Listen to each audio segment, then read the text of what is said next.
My family's been growing grain for about 45 years here, primarily for the brewing industry.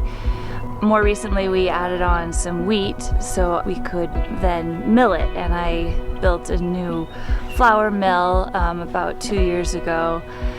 And so now we're able to process some of our grain here locally.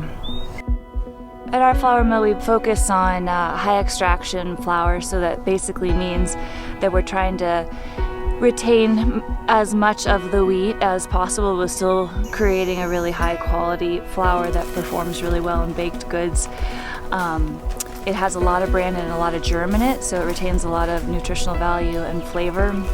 A lot of the flour that you find in your products today and on the grocery store shelves is really sifted, and so you pretty much just have a white flour, and it's just lacking a lot of flavor and nutritional value that it could and should have otherwise. Our mill includes a roller mill and a stone mill. So there's sort of a resurrection of stone mills recently, and it's really neat to see local and regional stone mills coming back. There used to be many thousands of flour mills throughout the country. Every community had their own flour mill, and in recent decades it's all been centralized. Like much of our food system, it's really centralized. So it's neat to see this sort of a resurrection of more regional based food production, including flour mills. The grain stores really well. It's the flour that should be used right away, so I like to pretty much mill to order so it's as fresh as possible. And the flavor is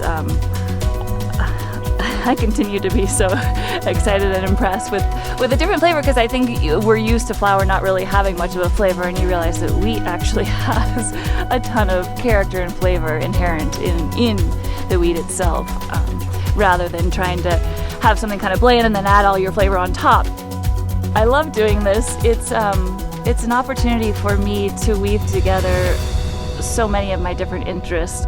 We're working on regenerative ag practices and reducing our irrigation and certifying more and more acres as organic. And I also am working with my family. So it's really neat for me to be able to weave all these different aspects together into what I do on a daily basis, and being able to provide a product to our local and regional community that I am really excited about and proud to share with others.